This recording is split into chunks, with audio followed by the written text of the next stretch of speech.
Hey person here, and welcome back to Magic the Gathering Arena. We're finishing off Historic Brawl week by playing a Yarok deck. Wait, come back. I wanted to play my highest power deck to finish off the week just because it's my strongest deck and I was wanting to go from weakest to strongest as the week progressed. So, Yarok the Desecrated, legendary creature, elemental horror, death touch lifelink. If a permanent entering the battlefield causes the triggered ability of a permanent you control to trigger, that ability triggers an additional time. So we've got a lot of effects we want to abuse in this deck to make use of this incredibly powerful ability. So without further ado, let's go over them.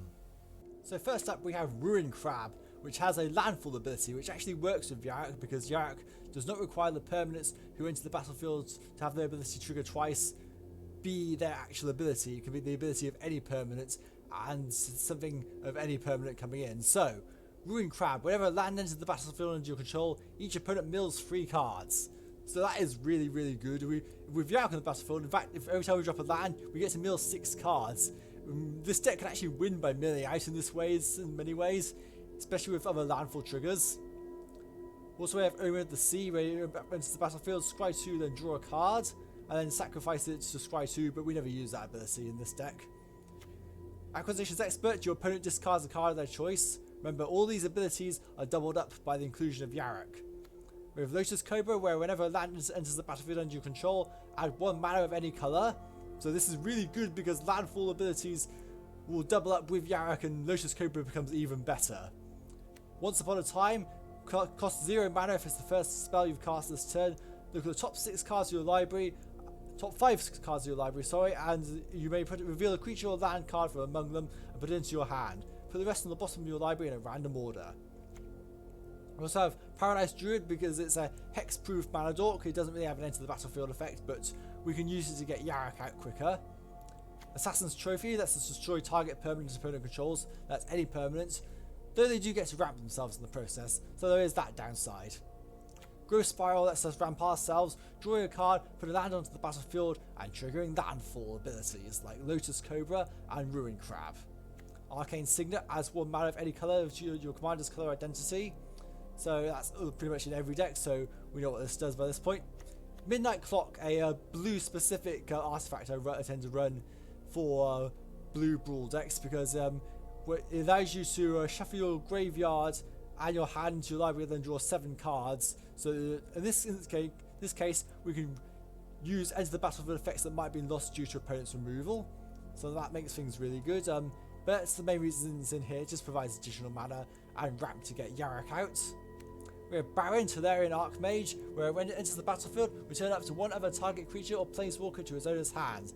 And at the beginning of your end step, if a permanent was put into your hand from the battlefield this turn, draw a card. We have Scoot Swarm. We've seen what this thing does. Whenever land enters the battlefield under your control, create a 1/1 green insect creature token. If you control 6 or more lands, create a token that's a copy of Scoot Swarm instead. It also has hidden text. If you create 250 tokens, your opponent skips doing anything during their entire next turn.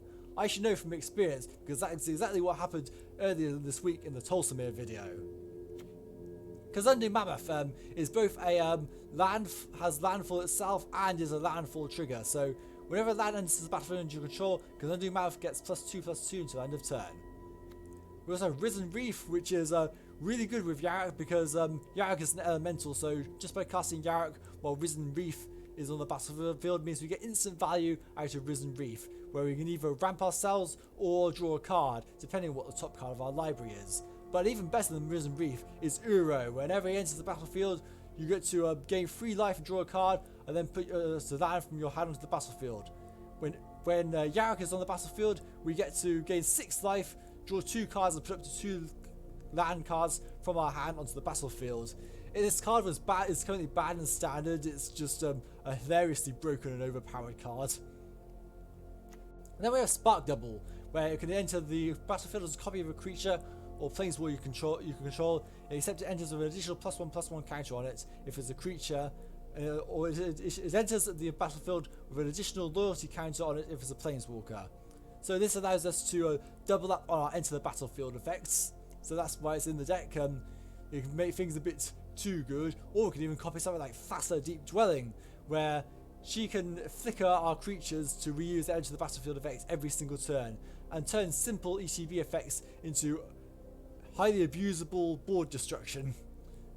We also have Nissa of Shadow Barrows, not Shadow Burrows as I previously called it in a previous video. She has an ability, a landfall ability, whenever a land into the battlefield under your control, put a loyalty counter on Nissa of Shadow Barrows. +1, untap target land you control. You may have it become a 3/3 elemental creature with haste and menace until end of turn. It's still a land. And -5, you may put a creature from your hand or graveyard onto the battlefield with 2 +1/+1 counters. So that's more into the battlefield effects. Nyx Lotus costs 4 mana, but enters the battlefield taps. However, when we do tap it, we get to add any amount of mana equal to our devotion to that colour. So really useful there. We have Sad Robot. When Sad Robot enters the battlefield, you may search your library for a basic land card, put that onto the battlefield tapped, then shuffle your library. And when Sad Robot dies, you may draw a card. So basically, both ramp and drawing cards. Really good, and it's also colourless mana, so that makes it even better. Auspicious Starix is in here just because they get another permanent out off the top of our deck onto the battlefield. So we really want to pay its mutate cost at 6 mana if possible. We have Nissa who shakes the world, who doubles our mana for each forest. With access to Mirari's Wake, Nissa's the best thing we have for this sort of thing. Well, I say that, but there's also another permanent that's even more expensive that we can get out later. But yeah, she could also turn our lands into armies like the other Nissa can, so we can have 2 Nissas on the battlefield if we want to. We have Cavalier of Thorns, where when it enters the battlefield, reveal the top 5 cards of your library, put a land card among them onto the battlefield, and the rest into your graveyard. This ramps us and also fuels Uro. And pretty much with Yarok in the battlefield, Cavalier of Thorns can instantly get Uro ready for escaping multiple times in a game. So that makes it especially good. Karuga the Macro Sage allows us to draw a card for each other permanent you control with converted mana cost 3 or greater. So that is really, really good as a result. So, and that means that yeah, it can't be Karuga, but we do have quite a lot of high cost creatures in the deck, so we will get good value out of this, especially if Yarok's on the battlefield.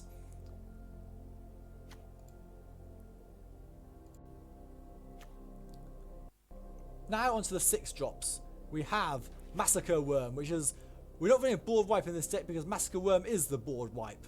When Massacre Worm enters the battlefield, creatures your opponents control get -2/-2 until the end of turn. And whenever a creature opponent controls dies, that player loses 2 life. With a Yarok on the battlefield, that's -4/-4. With Thassa and Yarok on the battlefield, that's -8/-8 in a single turn. Yeah, that's pretty much a board wipe that's one-sided in our favour. It can swing games. This thing roasts Kinnan decks. There's Cogler's Titan Ape next. Fights up to 1 target creature you control. Very good removal piece at 6 mana admittedly, but it's just after Yarok comes down, so we can get good value out of that by casting him then and fighting 2 creatures. Then we have Gyruda, who can mill 4 cards, put an even converted mana cost card onto the battlefield. That can trigger twice with Yarok in the fray, so that can make things even more intimidating for the opponents. Beanstalk Giant is in the deck, doesn't have an enter the battlefield trigger, but he does trigger our Landfall abilities with Fertile Footsteps, so that's why he's in the deck. He can also be a big beast later on if we need him to be. Nyx Plume Ancient trebles our mana, and that's going to tie into an alternate win condition we have, where we use all that mana for Finale of Devastation or Hydroid Crisis. Finale of Devastation will search our library for a creature, and then what happens is, if it's 12 mana or more, we get X+X until end of turn and haste. So that is really good. We also have Hydroid Crisis, where if you cast a spell, you gain half X life and draw half X cards. And with X+1/+1 counters, with so much mana available, this thing can be a flying threat that can win the game immediately. Next up, we have Emergent Ultimatum. Search your library for up to 3 monocolored cards with different names and exile them. An opponent chooses one of those cards. Shuffle that card into your library. You may cast the other cards without paying their mana costs. Exile Emergent Ultimatum. This is a very skill-based 7 cost card. You need to know exactly what you're getting, but ideally you want to choose 3 things that your opponent will not like, and we have a lot of good things like that. But with all the high cost stuff, we ideally want to go after high cost stuff, get amazing value out of it, and the opponents will be able to force to choose which is the least threatening for them, but we get 2 free things, and that's 2 enter the battlefield effects, so this is really good in this deck. Then we have Meteor Golem, because I do not have Agent of Treachery. Personally, I think it's the most triggering card in the game, so I don't tend to run it. But Meteor Golem is a good alternative to have Agent of Treachery in this deck, should you not have access to Agent, because it destroys target non-land permanent and opponent controls. If we play it after Yarok, we can destroy 2 permanents, and yeah, you see where the picture is going here. Next up, we have End-Raise Forerunners. Well, our win conditions. Vigilance, Trample, and Haste. When End-Raise Forerunners enters the battlefield, other creatures you control gain +2/+2 and gain Vigilance and Trample until the end of turn. So this thing can pretty much, if we have a bunch of creatures, end games. Ideally though, we want to get out through Finale of Devastation, because that way, when we do that, we have so much power on board it's easy to win the game in any scenario. And then we have the Great Henge as a draw engine, because it's the Great Henge and it's just really good. X less to cast, where X is the greatest power among creatures you control. Add taps, add 2 mana, you gain 2 life, and when a non-token creature enters the battlefield under your control, put a +1/+1 counter on it and draw a card. Now, the deck you saw earlier had Nightmare Shepherd in it. I'm not running Nightmare Shepherd in this because I've got a lot of stuff in here that's packed already, so this is how things are going to be.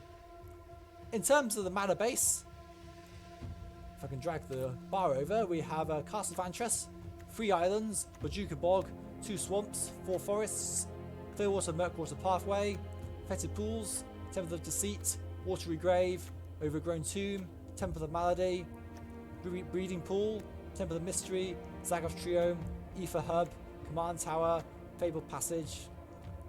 Fabled Passage is the only fetch land in the deck, because we have quite a few other ways to get lands onto the battlefield through Landfall, and things are tight as it is anyway, so I wanted to minimise on the amount of fetch lands where possible so that we can keep hitting Landfall triggers where possible, especially since Yarok doubles those triggers. Also worth noting, all our temples, they get double triggers through Yarok, so we get to scry twice. That makes the temples ridiculous in this deck. So yeah, that is the deck. It's a really, really good deck, and I hope to show you how good it is. So let's enter the arena.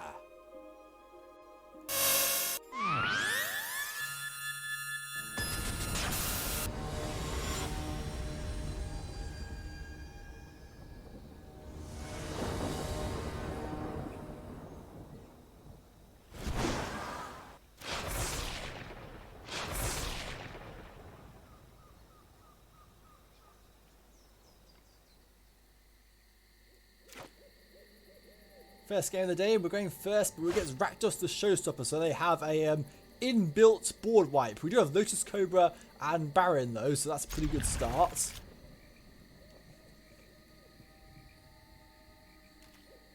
We're going to lead off with the Zagoth Triome.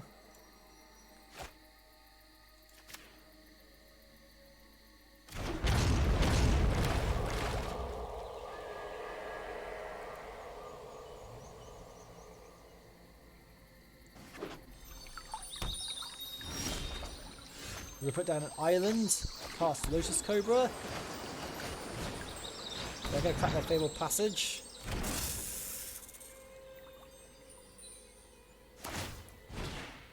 All a bit too soon when they would actually do it, but we knew they were going to do it anyway. We're going to get a mountain, play the Command Tower, and here's Cult Guild Mage. Interesting inclusion, but let's slow things down a bit. Well, we don't really need much mana, do we? We're going to go. We can actually put Overgrown Tomb in tapped now, thinking about it. Here comes Baron to bounce the Cold Guild Mage back to your hands. And attack with the Lotus Cobra. So far, so good. We have Meteor Golem and Cavalier of Thorns in hand, so see how that goes. I kind of want to ramp out because in some of my testing of this deck, I was facing a Muldrotha deck that removed Yarok every single time, and obviously we're against a deck with mass removal because it's Rakdos, so you expect them to have quite a bit of removal. Well, there goes the Lotus Cobra.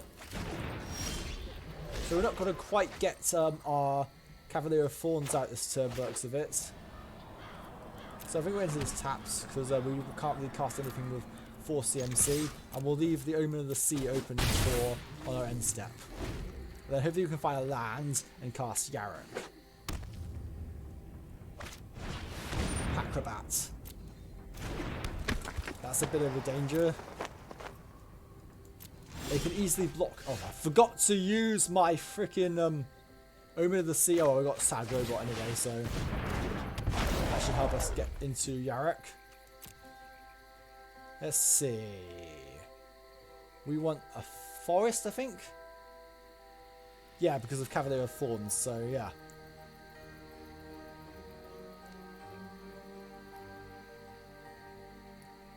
Waiting.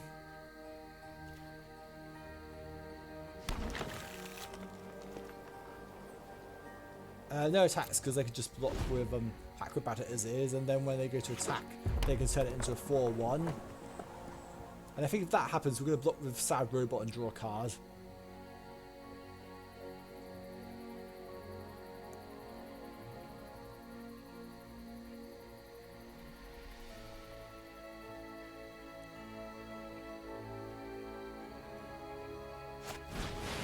Drana.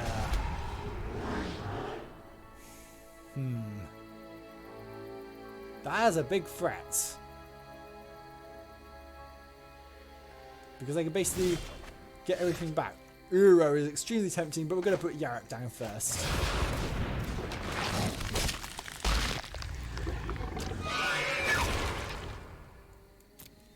We're going to leave our Sad Robot there to stop the Acrobat from attacking. But we will still, oh, yeah, well, that's not surprising at all.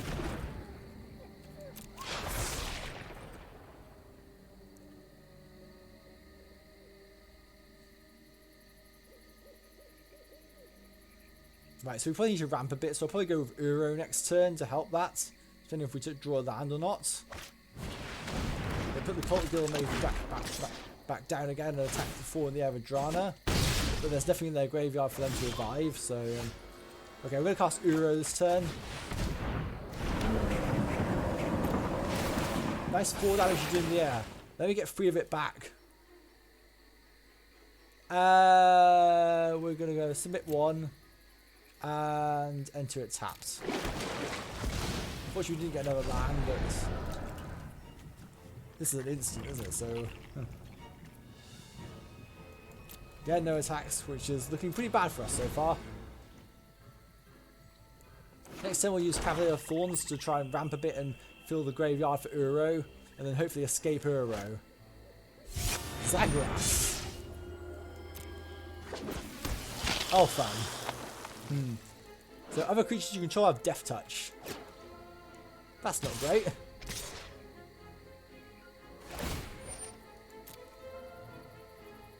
Again, nothing in their graveyard, but we're going to use Once Upon a Time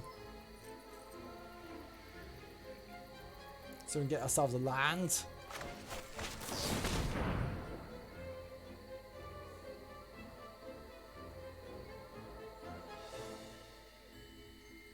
Yeah, that's... we also have Auspicious Starix as an option, actually. I can get Auspicious Starix now I see it. Ether Hub is going to come in.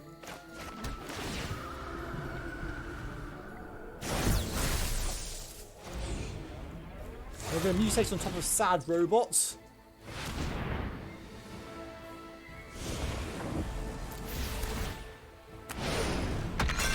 I hope he exiles something good.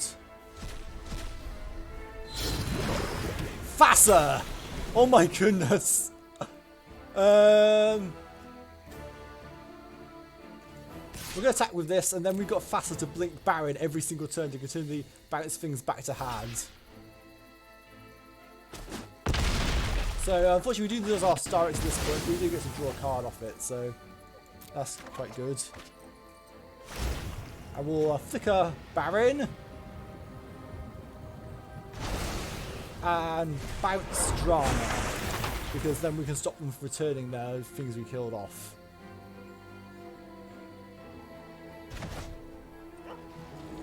And also provides less threats, so there is that. Then we've also got Meteor Golem to destroy Zagras next turn. Which we can then flicker with Fassa, so... Fassa plus Meteor Golem is what we have to work with the lack of Agent of Treachery.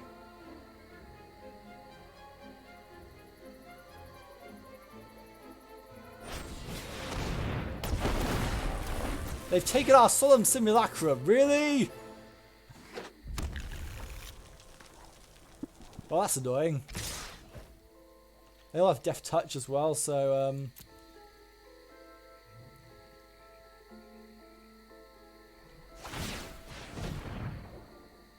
Yeah, we're going to take a huge amount of damage here. We're going down to 4.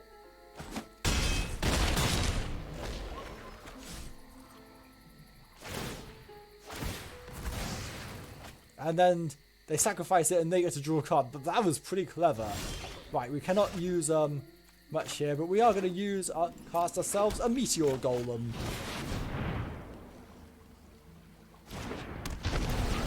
Destroy Zagras.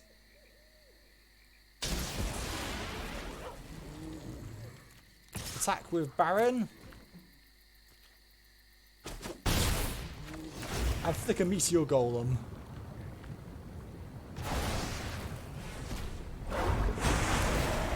Destroy Acrobat. And they need something with haste in order to be able to attack in the air. We're probably going to lose the game, but maybe this could be the turning point. Midnight Reaper. We don't have quite enough in our graveyard to escape Uro, but maybe Cavalier of Thorns can help that out. Judith! Ooh. That could be interesting. Arcane Signet. Cavalier of Thorns.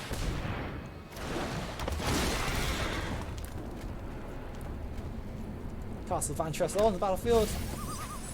Oh, there goes Mixed Simulation and Rhythm Brief. That's pretty good. But we can escape Uro now.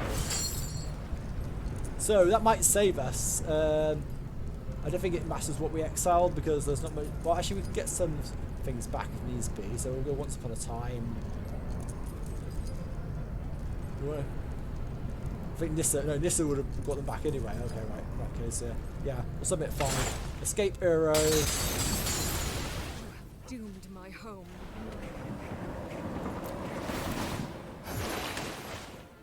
Put the swamp onto the battlefield. No attacks. Flick a Meteor Golem. Get rid of Judith. So that we can reduce the damage taken to us.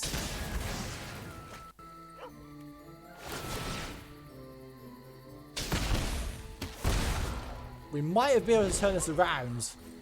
But then again, they have a commander that kills things upon entry, so hopefully we can roll well with this. So yeah, their commander's not come down yet, but you just flip a coin for each creature that isn't a demon, devil, or imp, and destroy each creature whose coin comes up tails. Worst case scenario, we lose Baron and Meteor Golem. Here he comes! Right, fingers crossed! Ah, we lost Meteor Golem. That's not ideal. Yarok going to come in. Fassa's in as well, that's really good. And then we're going to go ahead and cast Karuga.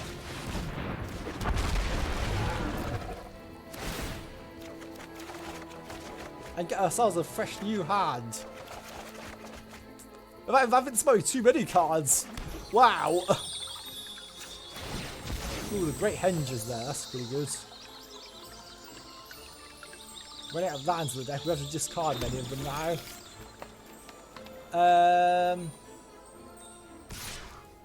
Attack with Yusu. Because we want to get life gain. Put the forests from our hand. Actually, let's put the Temple of Mystery so we can scry, because we don't need any more mana, I think. And double scry. Temple of Malady down. Because undo mammoth. I think we've got quite a lot here now. Let's see how they block. They wanted to get rid of Uro. Okay. And what do we want to exile? We'll take the Baron. Even if it does mean we risk losing stuff, then the Rakdos comes back down again.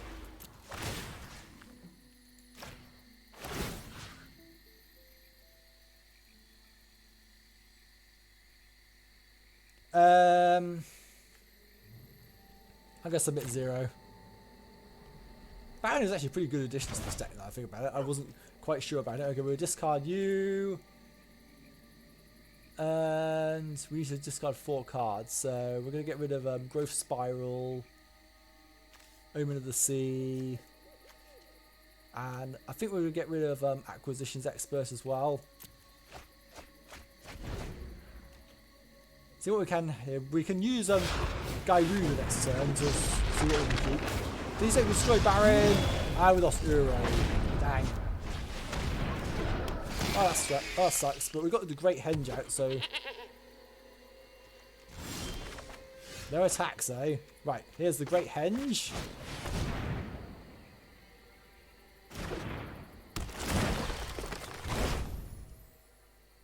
We'll go ahead and cast Uro. Don't think it matters what we exile because our only one way of getting them back is in the graveyard. Well, it was in the graveyard.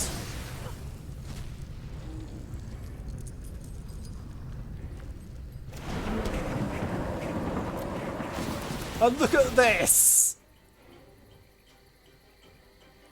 Look at this! We were losing this game quite considerably and now we've got End-Raise 4's players in hand, so if we actually keep our board, we can attack for game next turn.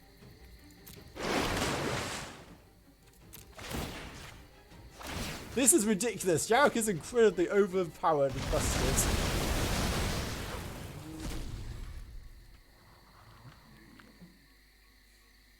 And then we're going to go ahead and we can still do stuff, right? So let's cast Scoot Swarm.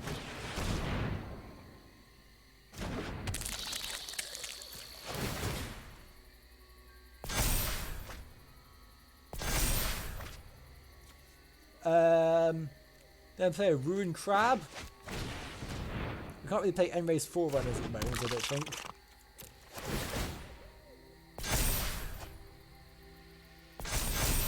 Now, will the game hold up?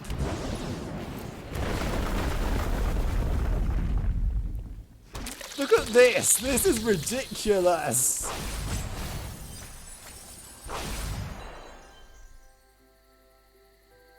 And I will cast Gairuna for good measure too, because why not? We just have so much mana at this point.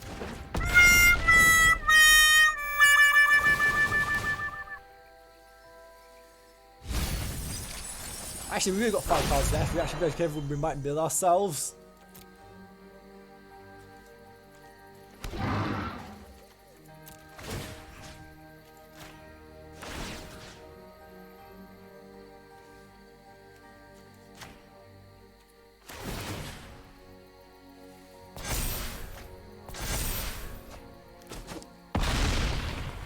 Okay, I think we need to calm down on things. I'm going too far.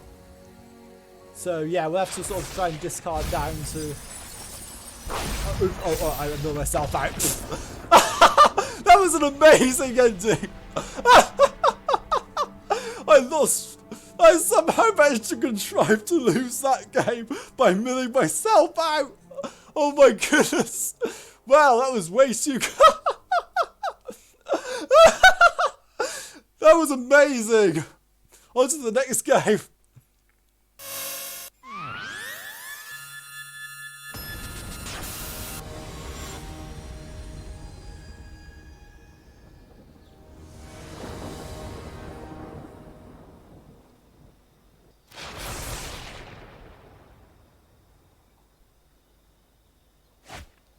Still trying to get over that last deck, but we have a Krenko deck now, so we really need that to find that Massacre worm at some point. We do have a lot of low cost stuff, so this is a pretty good hand.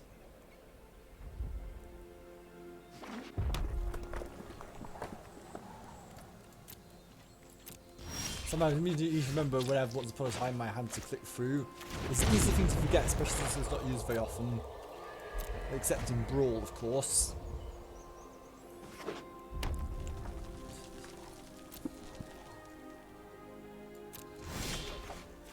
So yeah, we'll use Once Upon a Time.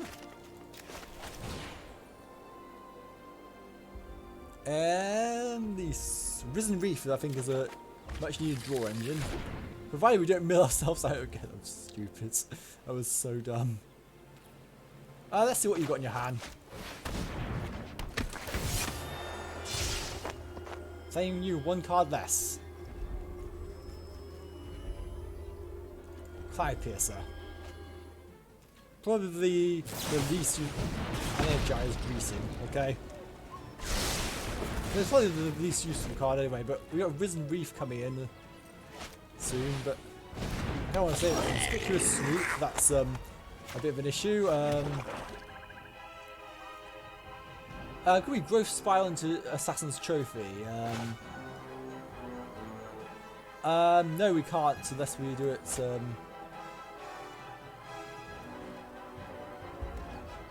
Okay, we'll have to go ahead and yeah, we'll growth spiral first, and then we'll put you down as an island. Let the Omen of the Sea open next turn.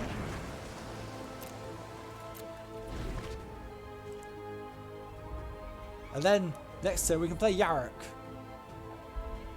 And get that Death Touch lifelink. Weaponize the monsters. That's gonna make things a bit more interesting to say the least. Okay, let's not forget to play Omen of the Sea this time. Ooh, Baron, that's nice. We will save him though, because we want to abuse the effect of Yarok. We need another green source, so I'm going to use a Breeding Pool, pay 2 life, cast Yarok. Hopefully he stays in the battlefield and doesn't get removed again. Depends though, if they have something like a lava coil and then weaponize the monsters, that could... Let's block this and see what happens. Right, we gave 3 life off of it. Or we can lava coil like that. Okay, we'll put you back in here. Then we're going to go ahead and put you down for black, because we have a lot of black sources at the moment. And then we'll cast Baron to put weaponize the monsters back in their hand. Oh, it's creature or planeswalker. I thought it was permanent. Never mind. Risen Reef. Take action. I can't say in the graveyard. Here's Krenko!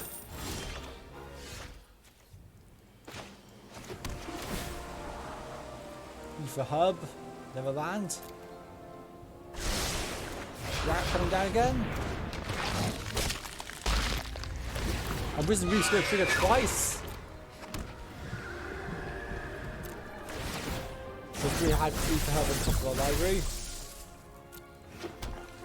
Look at that ramp! Even if they destroy Yarok again next turn, or if we end up running into one of their removal spells again, because they have to attack with Krenko because it has to hit. Okay, we're going to block the Relic Robber. Right. We're going to go ahead and cast Kogler to kill Krenko and the Relic Robber. And they scoop. Oh boy. Wow, that's Yarok decks for you. We could have won the last game if I hadn't been so neglectful the amount of cards I actually had left in my deck. Going so infinite that I completely ran out of cards. Yeah. That was a good game. So, on to the last game of the episode.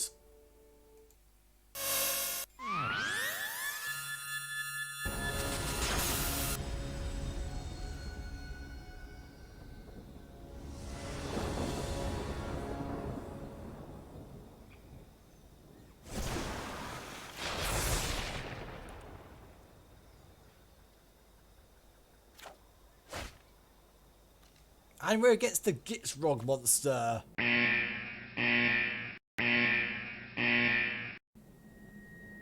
am actually going to keep this hand even though there's not really any 2 drops, but there's a couple of good 3 drops in here which can either help ramp or disrupt. So we're going to put the we're just going to put the Temple of Deceit down first. Ooh, that could be good later on. We'll see how it goes.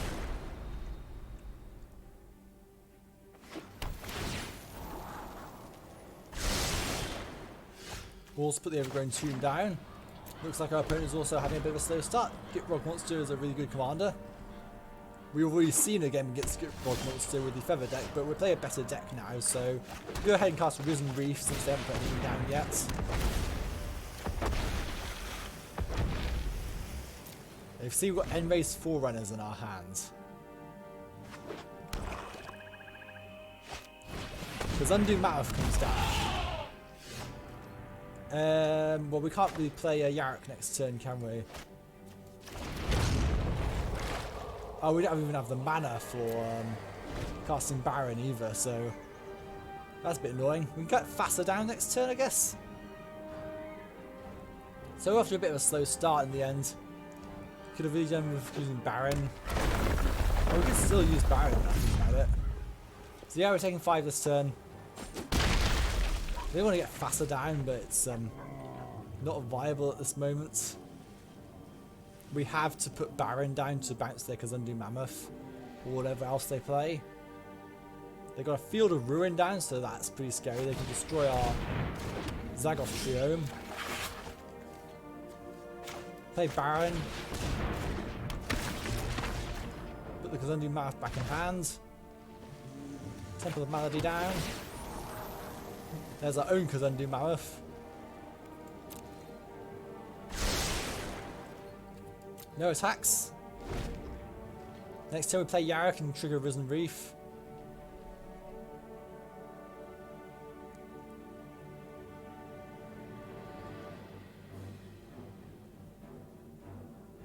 If our opponent make a move,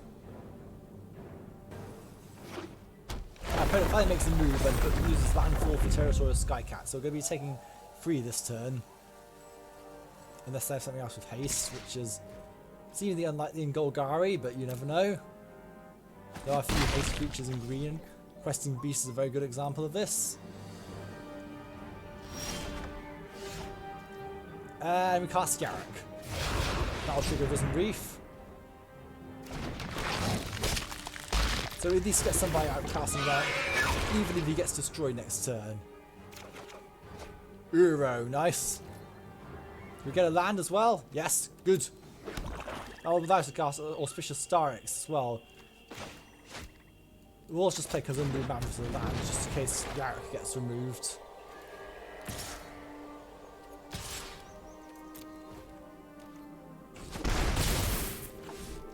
So we're on the back foot a bit here, but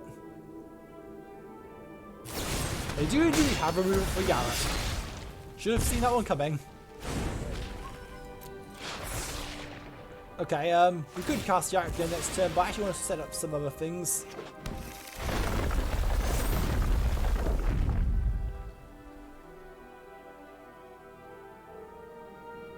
We can use Uro to gain some life back. We have Nissa as a potential option as well. And Nissa into Uro is something we can consider. Speaking of Nissa,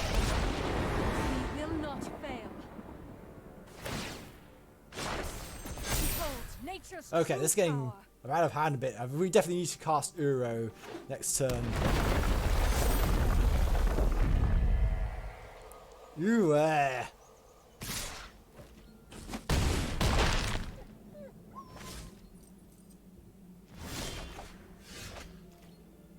Right, so Nissa will then allow us to cast Uro if needs be.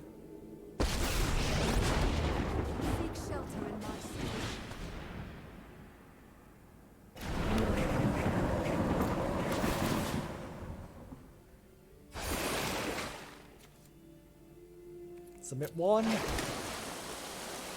Doesn't give us a choice, but bit of a bug with the pathways in Uro now I think about it. So Now we can't really attack this turn, can we? But we can always put stuff on a forest, like or Zakov Triome even. The land shall conquer you. If anything actually be played though, we've got nothing but Finale of Devastation. So no attacks. End turn.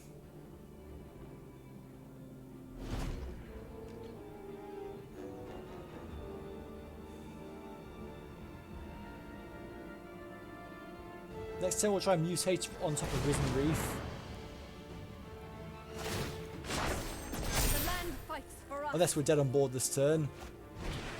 Here's Scoot Swarm. I'm probably going to have to block their Territorial Skycat with Baron so that we can stay alive. Or keep Nissa alive, depending on which one comes first.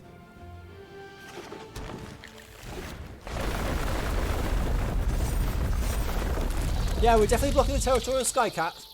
Unless they give it Trample. Here's Scoot Swarm as well, so hopefully we don't bug out and lose again. Oh crap, it has Trample. It has Trample though, no. Right, we're definitely blocking with Baron here. But that's still enough to take out Nissa, so we lost both Baron and Nissa in the process. Should have thought about that a bit more, really. Yeah, we're going to go ahead and cast Auspicious Starix on top of Risen Reef.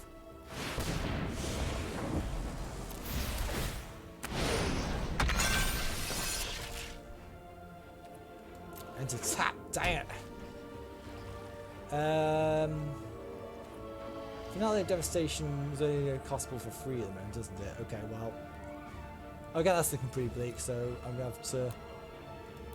Oh, what happens if we actually if we attack with your Auspicious Starix, so they can just block it. Okay, got it. Well, that didn't go very well, so might put one more game in, don't know yet.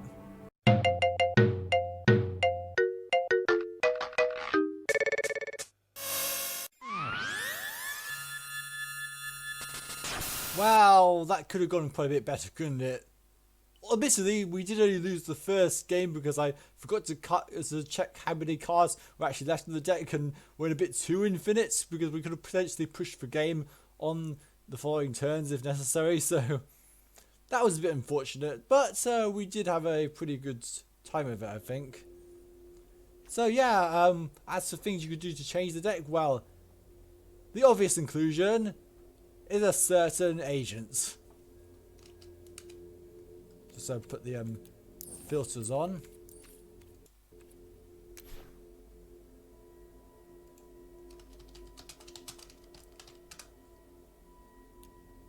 This card right here, so which is and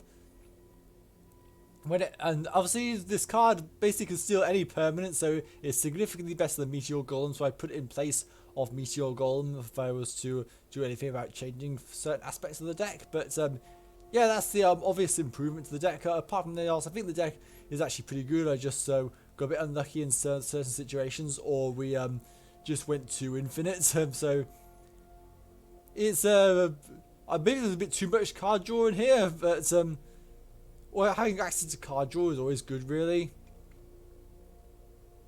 So yeah, that is the only change I would make to the deck. So that's going to be it for Historic Brawl Week. Thank you for watching these videos. Please like the video if you enjoyed it. Please share this with your friends so you get more people watching the videos. Please subscribe to the channel to keep up with future content of both Magic Arena and non-Magic Arena videos. And hit that notification bell for similar reasons so you can get notified of any future updates to the channel. Also follow me on Twitter at GenericAperson, all one word. Thank you for watching. I've been A Person. Goodbye.